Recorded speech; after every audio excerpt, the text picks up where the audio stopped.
31 मार्च शुक्रवार को दोपहर में एक धमाका होता है और उस धमाके में पूरा शहर दहल जाता है। 7 जानें भी जा चुकी हैं।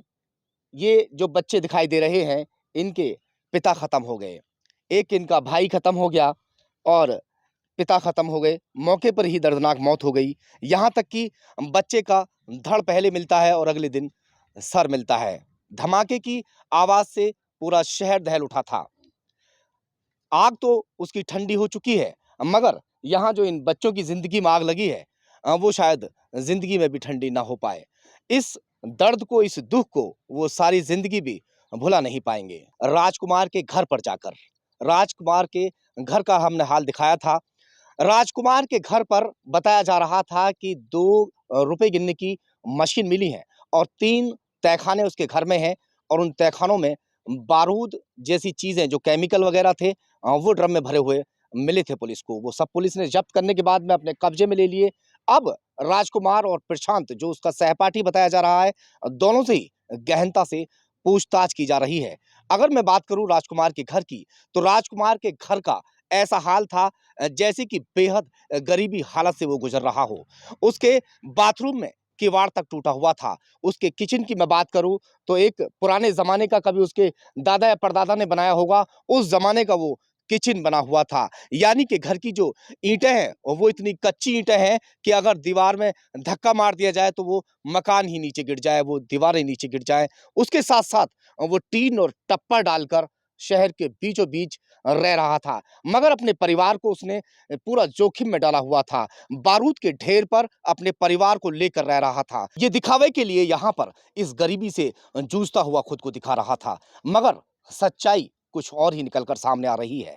बताया जा रहा है कि देहरादून में 400 गज का एक प्लॉट है और वहीं पर उसका एक फार्म हाउस बना हुआ है। बड़ा आलीशान वहां पर कोठी बनी हुई है और कई सारी परत दर परत लगातार खुल रही है। जो उसका साथी प्रशांत है, वो उसका बराबर का सहपाठी है। नोएडा में उन लोगों ने प्रॉपर्टी ली हुई है और भी पुलिस गहनता से छानबीन में जुटी है कि इनकी प्रॉपर्टी आखिर है कहां कहां।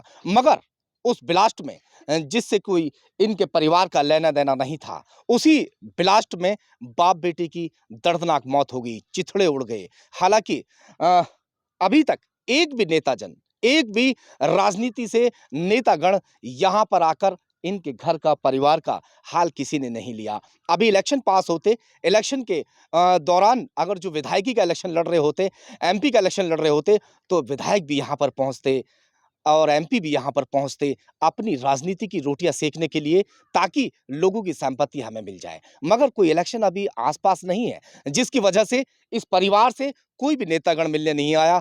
चलिए, नेताओं की तो बात मैं दूर की करता हूं, अभी तक कोई भी अधिकारी, जो प्रशासनिक अधिकारी है, ढांढस बंधाने तक यहाँ तक नहीं आ पाया है। बाप और बेटे की जिंदगी खत्म हो चुकी है। ये बच्चे यतीम हो चुके हैं। इन बच्चों का कोई अब पालने वाला शायद नहीं। माँ है, अब वो भीख मांगकर ही इनको जो है, इनका भरण पोषण कर सकती है। 4 महीने 10 दिन तक वो घर में से भी ना निकलेंगी। हाँ। क्या आपका 4 क्या नाम महीने है? रजिया आप इनकी कौन लगती हैं? फूफी। बुआ लगती हैं। हाँ, तो कोई जमीन जायदाद कुछ है इनको? कुछ नहीं है।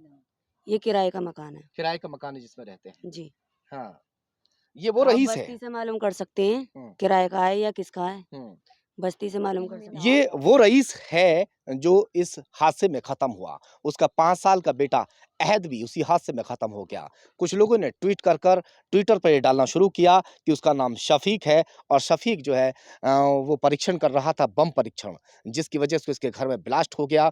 कई लोगों ने तरह तरह की जो अफवाहें फैलानी शुरू की। हालांकि जो पुलिस प्रशासन है, बुलंदशहर का प्रशासन है, वो ये साफ कर चुका है और भ्रामक खबर चलाने वालों पर कार्रवाई करने की भी बात की जा रही है। जो इस तरह की अफ़वाह उड़ा रहे हैं, किसी इंसान को इस तरह से बेजा फँसाने की कोशिश की जा रही है, उसके ऊपर कार्रवाई करने की प्रशासन बात कर रहा है। राजकुमार का जो सहपाठी प्रशांत है, हम उसके घर पर भी गए थे, मगर वहाँ पर उसके परिवार का कोई सदस्य हमें नहीं मिला।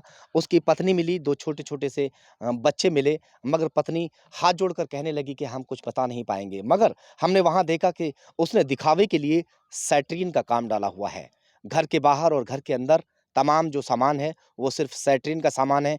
दिखाने के लिए इन लोगों ने ऐसा किया हुआ है, मगर इनका कई जिलों में ये कारोबार फैला हुआ था। यहाँ तक कि नोटों की मशीन 2-2 इनके घर में बरामद हुई हैं जो राजकुमार है।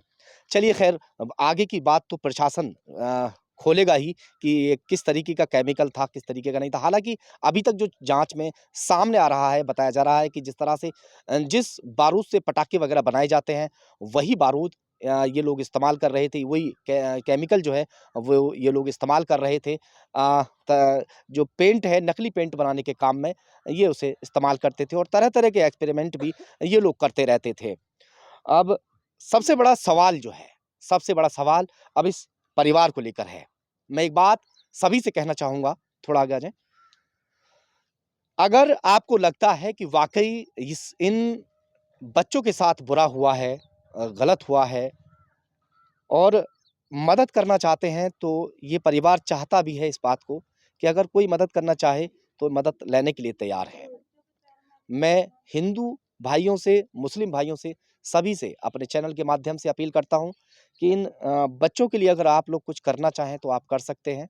अगर आपको कोई यहाँ कुछ देना चाहेगा, तो ले लेंगे? जी।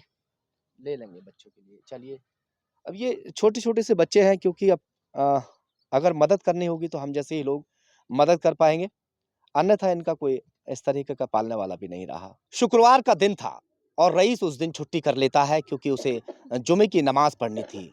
फ़िक्र के साथ में जुमे की तैयारी करता है और उसी दौरान अपनी पत्नी से बच्चों के बारे में पूछता है तो उसने कहा कि यहीं मैदान में खेल रहे होंगे। जब आके पड़ोसी बच्चों से पूछता है तो उन्होंने बताया कि वो थोड़ी-सी दूरी पर दक्ष गार्डन के पीछे खेल रहे हैं। बस अपनी ट्रॉली उठाता है, जो ई-रिक्शा है, उसे उठाने के बाद अपने बच्चों को तलाशने के लिए वहाँ निकल जाता है क्योंकि थोड़ी-सी ही दूरी पर दक्ष गार्डन है और उसी के पीछे वो मैदान है जहाँ बच्चे खेल रहे थे। उन बच्चों को जैसे वहाँ जाके आवाज़ लगाता है तो 2 बड़े-बड़े जो बच्चे थे, एक ये था और एक ये दोनों वहाँ से भागना शुरू कर देते हैं कि पापा आ गए और वहाँ से ये बच्चे भाग आते हैं। मगर जो छोटा वाला है वो 5 साल का जो अहद वहाँ खेल रहा था, वो पापा की तरफ दौड़ लेता है। पापा उसके पास जाते हैं, उससे कहते हैं बेटा चलो घर। उनसे भी आवाज़ लगा के कह देते हैं कि तुम जाके नहाओ और जुमे की तैयारी करो।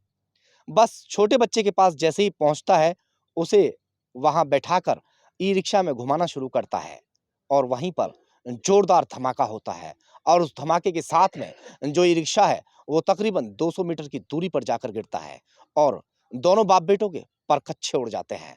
दोनों बाप-बेटों के चीथड़े उड़ जाते हैं। यहाँ तक कि जो हैद है, उसका सर गायब हो चुका था, सिर्फ़ धड़ मिला था। पहले दिन उसका जो धड़ है वो दफन किया गया और अगले दिन जब प्रशासनिक लोगों का फ़ोन आया कि आपके बेटे का सिर मिल गया है, फिर उसे सिर को लेकर आते हैं और उसके बाद अगले दिन उस सिर का भी दफ़ीना कर दिया जाता है। ये दर्दनाक कहानी है इन बच्चों के पिता की और इन बच्चों के भाई की, जो आज इस दुनिया में नहीं है। ये मैं आपको इनका एड्रेस बता देता हूँ। बुलंदशहर में धमड़ा अड्डा लगता है और धमड़ा अड्डे के पास नया गाँव है और नए गाँव के पास ही लगता है दक्ष गार्डन। दक्ष गार्डन के सामने ही इनका मकान है। किसी से भी आप यहाँ आके पूछ सकते हैं और किसी तरह की भी अगर आप हेल्प करना चाहते हैं, तो आप हेल्प कर सकते हैं।